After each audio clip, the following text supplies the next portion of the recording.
Dans cette vidéo de Projet Écolo, on vous propose de découvrir une petite sélection d'arbustes à cultiver dans les zones ombragées de votre jardin. Allez, c'est parti!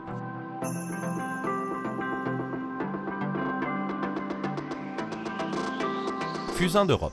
Cet arbuste se caractérise à la fois par sa facilité d'entretien et par ses très nombreuses couleurs. Dans son milieu naturel, le centre de l'Europe, il atteint une hauteur de 3 à 6 mètres. Il s'agit d'un arbre à feuilles caduques qui résiste bien au froid ainsi qu'aux températures élevées. C'est un arbuste qui raffole de l'ombre, son tronc n'est pas très épais et ses racines ne sont pas assez fortes pour casser les tuyaux ou endommager le sol. Crinodendron pataga. Ce petit arbuste est très apprécié pour son potentiel ornemental. Originaire et endémique du Chili, c'est une plante qui pousse jusqu'à 6 ou 8 mètres de haut avec des feuilles persistantes et un bord dentelé, avec un beau rayon vert vif. Il est surtout apprécié pour ses fleurs très voyantes et pour sa grande résistance au froid et à l'ombre. Il a besoin d'un sol acide et d'un arrosage fréquent, surtout pendant la saison de la floraison. Pachycandra, c'est une plante couvre-sol dont le feuillage est vraiment remarquable. Les feuilles de ce petit arbuste ont des bords dentelés et une surface très brillante. Elles sont d'un vert vif, saisissant, mais il existe également une variété panachée.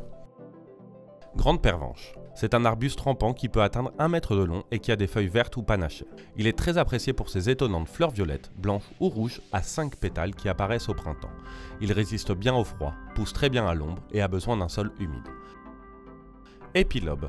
C'est un arbuste vivace qui pousse dans les zones rocheuses d'Europe à une altitude pouvant atteindre 2000 mètres. Il s'agit d'une plante arbustive à la forme très ramifiée qui peut atteindre 1,5 mètre de haut.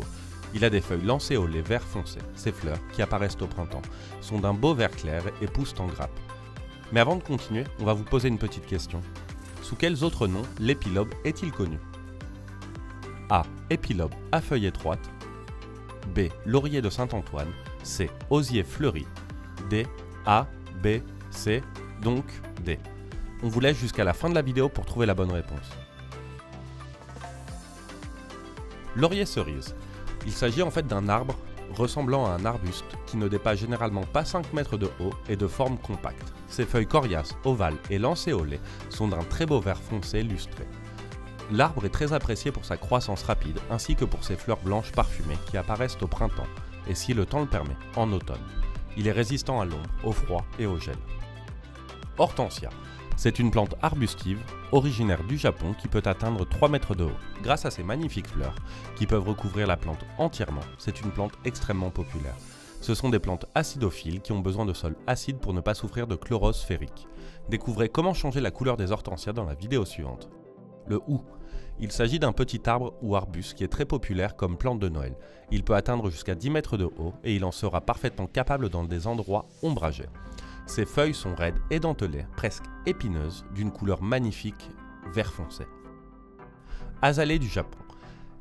Elle est généralement cultivée comme plante d'intérieur, mais si vous vivez dans une région où les hivers sont doux et où il n'y a pas de gelée, vous pouvez la cultiver dans votre jardin, toujours à l'abri du soleil direct, car elle poussera bien mieux à l'ombre.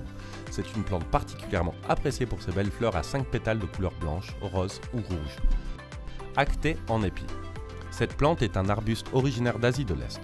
Ses fleurs odorantes apparaissent en épis blancs, atteignant jusqu'à 2,5 mètres de hauteur et coiffant le sommet de la plante. Elle est très résistante au froid, aux parasites et aux maladies.